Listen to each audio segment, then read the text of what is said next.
Well, today I'm going to be going over what mods are needed to get your 240, 260, or 280Z drifting. You know, like a lot of people talk about 280Zs and 260Zs and 240Zs. Just call them S30s. That's what they are. They say S30s are hard to slide because of their weight distribution and all this and that. They say the snout on them is too long and blah blah blah. Like people who say that probably aren't going to be able to slide like a 240 or like an A86 or like anything like that.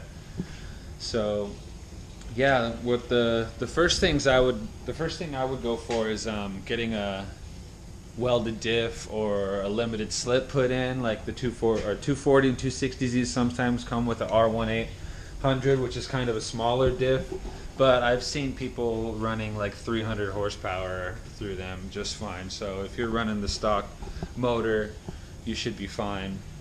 But yeah, get the diff welded, the open diff in the car welded, or get a limited slip put in. And then springs is another thing I would say. I would say the body roll on these is kind of boaty because they're so old. So I would go with like some Ibex springs. I've seen them online for like $160, or you can even like go all the way up to like, you know, like $2,000 welding coilovers. On here I have some 36-way D2 coilovers. I paid like $1,300 for them like 3 years ago, and they're still working pretty good. I only got to run them for about a year and a half or 2 years, and then the car was wrecked. So yeah, diff, springs, what else? Maybe a 5-speed. I wrote the stuff down here actually. See, maybe a 5-speed transmission. Obviously, manual trannies are going to be a lot easier with the lower powered cars for the clutch kicks. And then obviously bump your tire pressure up to like, you know, 50 psi if you're just learning to get drift. You know, a little less grip in the back will be a little easier for you to get the car sideways. So running the rear tire pressure a little higher than normal, and keeping the fronts at like a normal tire pressure. And then bushings on these cars are most of the time are pretty toast. Like I have some control arms here. Where are they at? Yeah, these bushings.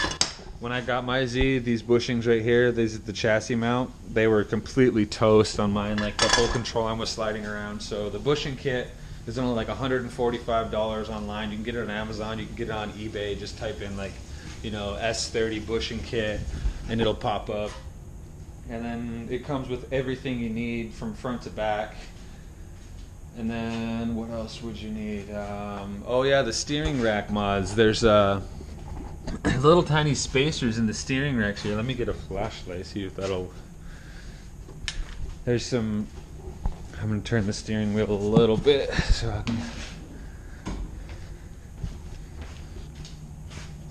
Yeah, right here there's normally a little spacer inside here that's inside the steering rack. You can go ahead and pull your tie rods off and remove that.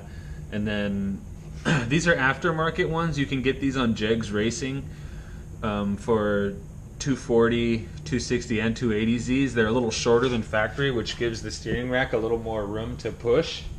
And or if you have the factory tie rods, or yeah, inner tie rods here. You can also take an angle grinder. I did this before I switched mine out, but you can take an angle grinder and you can cut these threads flush, like completely flush. Like let's say this was an angle grinder, you just cut that all the way smooth. Take your time. Don't push. Let the grinder do the cutting. And then take all the threads off, file them down just a tiny bit, and then screw it on, and you'll get a little more steering angle out of it for free. So just remove spacer from here, cut those little threads, and you'll get a little more steering angle.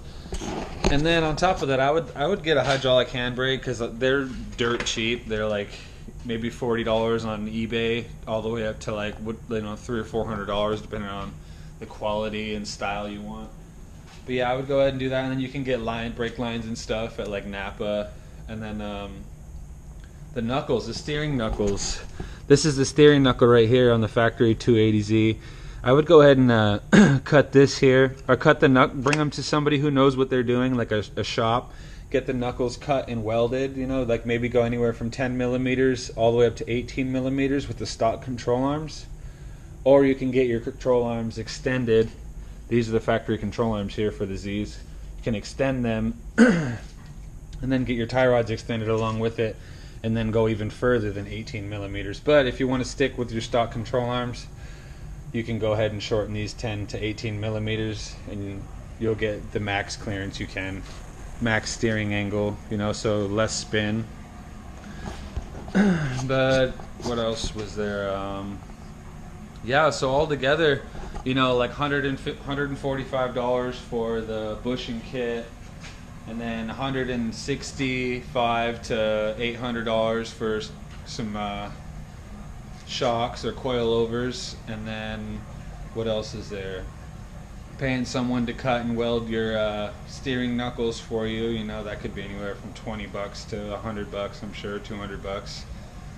And then yeah, that's basically about it. Take a little bit of time to do some rack mods, and your Z will be sliding. I used to slide my Z all the time. Right now it's got an 01 LS1 and the T56 going in, but it had a carbureted small block 350 in it before with a automatic 3-speed transmission, and I got the diff welded. You know, I threw the bushings in it, and I got a little B&M slap shift kit for it. And then I used to slide that thing all the time in the rain. You could link corners and, you know, do 30-mile-an-hour drifts in the rain with it. Like, it was fine.